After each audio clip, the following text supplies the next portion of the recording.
გამარჯობა, ეს არის გადაცემა გვერდიდან და მე ვარ დავით კალანდია.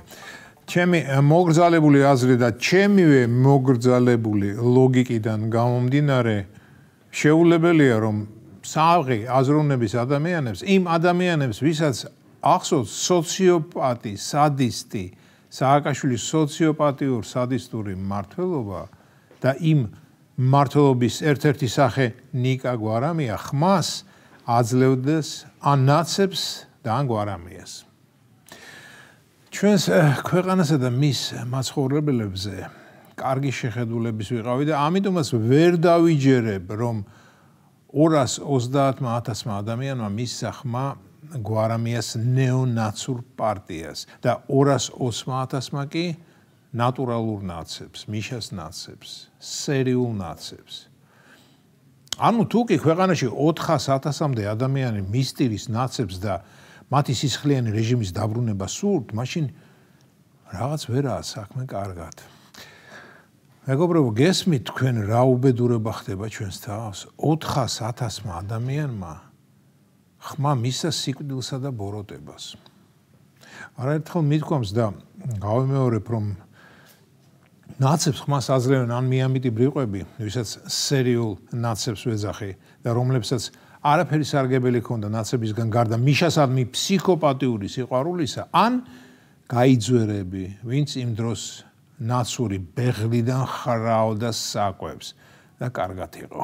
როდესაც მის მეზობელს ატერორებდნენ, კარგად იყო. როდესაც მეგობარს ატერორებდნენ, კარგად იყო. როდესაც ნაცნობ უცნობს ატერორებდნენ, კარგად იყო. დიახ, კარგად იყო. აგრძელებდა ბეღლიდან საკვების პირში ყრას პეშვით და სხვა არაფერი აინტერესებდა. აი ამიტომაც ვერ წარმოვიდგენია რომ ჩვენს მცირე რიცხოვან ერში და 3,5 მილიონი პრინციპში მცირე რიცხვია. ნუ თუ თითქმის 9,5 მილიონი ადამიანი არის მიამიტი ან გაიძვერა. ამის დაჯერება არ მინდა. დრო არაფერს გვასწავლის, მეგობრებო. მე არ ვამბობ იმ საკრალურ 2004 წელზე, როდესაც საქართველოს მოსახლეობამ დაღლილ დაქანცულმა შევარდნაძის უმოქმედო და უნიათო ხელისუფლებით ხმა მისცა პირველსავე გამომვლელს, ვინც ყველაზე ხმამაღლად ყვიროდა.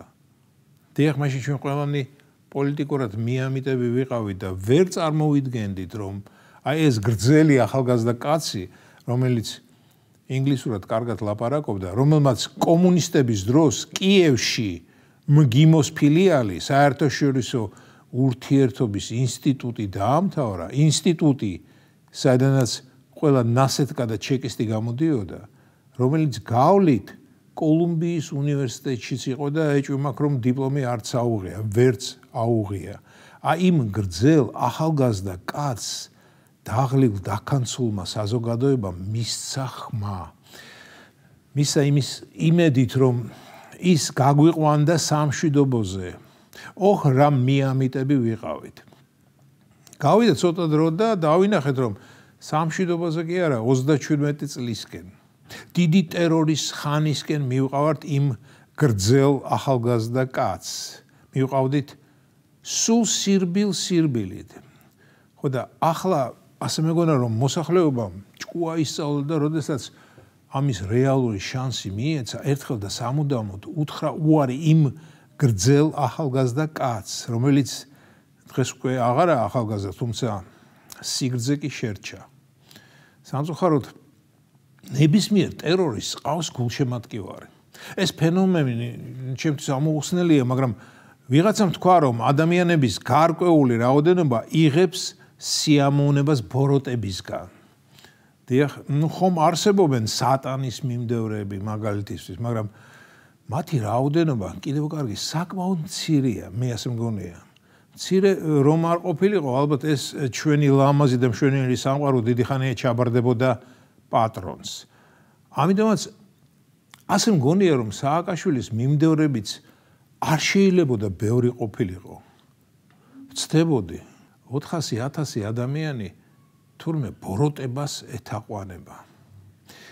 არაერთხელ მithქვამს, თუ კი ქართული ოცნება არ მოგწონს, რაღაც შენთვის გასაგები მიზეზის გამო, წადი არჩევნებზე და ხმა რომელიმე მეათე ხარისხოვან პარტიას მიეცი. ან საერთოდ ნურავისაზრება ყველა გადახაზე, მაგრამ ქართული ოცნების არ სიყვარულის გამო ტერორისტებსა და კრიმინალებს აძლევ ხმას? რატომ? ეს განა ნორმალურია? ეს განა ქართველურია? ეს განა რუსთაველური, ჭავჭავაძისეული, გალაქტიონური, ბარათაშვილურია? და საერთოდ ეს ქრისტიანულია? ეს ლიბერალურია? ალბათ დღევანდელი სიტყვა ცოტა ხმამაღლა წარმოვთქი, მაგრამ რა ვქნა, გული მე თუ თქება, როდესაც ვხედავ იმას, რაც ჩვენს ქვეყანაში ხდება. ნაცობამ არ უნდა გაიხაროს, მეგობრებო, და ნაცობა უნდა დავასამაროთ, როგორც თავის დროზე გერმანიამ თავისი ნაცები დაასამარა. და თუ არ დავასამარებთ, ისინი დაგვასამარებენ და აქ ამ ქვეყანაში მხოლოდ ვამპირი და ურდალაკი ნაცები დარჩებიან. მე კი ერთმანეთს დაერევიან, მაგრამ ჩვენ ამას უკვე ვერ ვნახავთ. ეს იყო გადაცემა გვერდიდან და მე ვარ დავით კალანდია.